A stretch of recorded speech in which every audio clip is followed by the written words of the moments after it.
Hello friends, welcome back to my channel. देखिए, जो RGB polytechnic diploma के आपके एग्ज़ाम हो चुके हैं, अब उनको देखना है कि उसकी थोड़ा कॉपी किस प्रकार से चेक होती है, आपने किस प्रकार से आंसर राइटिंग करी होगी तो आपको अच्छे नंबर मिलेंगे, वो हम देख लेते हैं। ठीक है, सबसे पहले तो क्या रहता है कि जो ऑब्जेक्टिव क्वेश्चन अपने आते हैं, सबसे पहले ओटी के क्वेश्चन दिए, उसमें तो जैसे आपके सही होंगे आंसर, गलत होंगे पूरे पूरे नंबर मिलेंगे, सही होंगे तो पूरे मिलेंगे 2 नंबर, गलत होंगे तो फिर 0 नंबर मिलेंगे, है ना।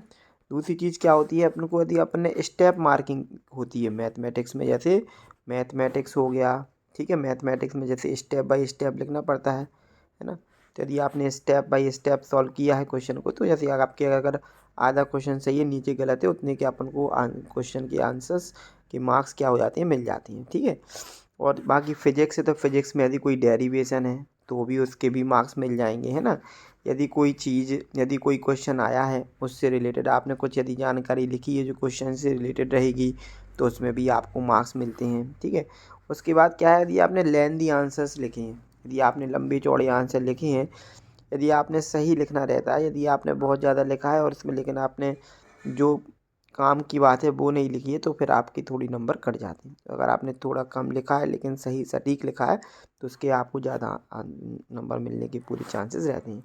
उसके बाद देखिए, बाइलिंगुअल क्या कहलाता है कि यदि आपने मीडियम कौन सा है, हिंदी भी है, इंग्लिश भी है ना, और दोनों हिंदी इंग्लिश मिक्स में भी लिख सकते हैं अपन, है ना। तो यदि आपने टोटल हिंदी लिखा है तो भी अच्छा है, इंग्लिश लिखा है तो भी अच्छा है, और अगर दोनों मिक्स भी लिखी हैं तो भी उसमें आपको ज़रूर से जो नंबर है वो मिल जाएंगे। साथ में यदि आपने अच्छी डायग्राम बनाए हैं तो भी आपको अच्छे नंबर मिलेंगे उसमें। ठीक है, उसके बाद अगर देखिए, सभी क्वेश्चन एक जगह पे करनी रहती हैं, जैसे आपने क्वेश्चन नंबर 1, जैसे क्वेश्चन नंबर 2 है, क्वेश्चन नंबर 1 तो आता ओटी, उसके बाद क्वेश्चन नंबर जैसे 2 है उसका ABC, तो ABC ये तीनों क्या अपन को एक जगह करना चाहिए हमेशा, क्योंकि जब कॉपी भरी जाती है उसमें आंसर, जब हम कॉपी चेक करते हैं उसमें तो ऐसा लिखा रहता है question number 1, part 1, part 2, part 3, part 4, तो फिर इसका टोटल होता है। ठीक है, जैसे क्वेश्चन नंबर 2 का पार्ट 1, पार्ट 2, पार्ट 3 है, जो भी होगा वो चेक होगा।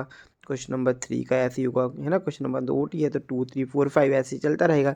तो आपने यदि सारे क्वेश्चन एक ही जगह लिखे हैं तो फिर उसमें आपको आंसर अच्छी ढंग से नंबर मिलते हैं। उसके बाद यदि आपने जैसे आपके क्वेश्चन पेपर में कि 6 में से कोई 8 में से कोई 5 क्वेश्चन सॉल्व करने हैं, ऐसा है, यदि आपने 8 सॉल्व कर दिए तो शुरुआत के जो होंगे वो चेक हो जाएंगे, बाकी पीछे के नहीं होंगे चेक। ठीक है, जैसे इस बार तो ऐसा नहीं था, इस बार तो क्वेश्चन है ऑल करने थे, बीच में इंटरनल चॉइस दी गई थी, तो उसमें इतना ज़्यादा दिक्कत है नहीं है। ठीक है, तो आपको मतलब जैसे आपने क्वेश्चन नंबर 3 सॉल्व किया तो उसका ए जो छोटा था, फिर बी में ऑप्शन थे तो एक क्वेश्चन करना था, सी में 2 ऑप्शन थे तो एक क्वेश्चन करना था, इस तरीके से लिखे होंगे तो आपको पूरे मार्क्स उसमें आराम से मतलब मिलने के पूरे पूरे चांसेस हैं, मतलब जैसा आपने लिखा होगा उस प्रकार के नंबर मिलेंगे। अब आते हैं कि इसका रिजल्ट कब तक आएगा। अब दूसरी चीज़ क्या है कि अब आरजीपीवी का हो गया पेपर, अब रिजल्ट कॉपी चेक तो होना स्टार्ट हो चुकी है ऑलरेडी। ठीक है, अब देखिए रिजल्ट कब तक आने की चांसेस रहते हैं, तो रिजल्ट आप समझ लो 2 से 3 महीने समझ लो मैक्सिमम, या 2 से ढाई महीने के अंदर तो आ ही जाता है रिजल्ट। ठीक है, मतलब 2 से ढाई महीने के अंदर आपका रिजल्ट ज़रूर से आ जाएगा, है ना। तो उसमें आप देख सकते हो कि किस प्रकार से आपके नंबर आए। ठीक है, बाकी और भी अगर रिलेटेड जानकारी आपको चाहिए तो कमेंट बॉक्स में कमेंट कर दीजिएगा।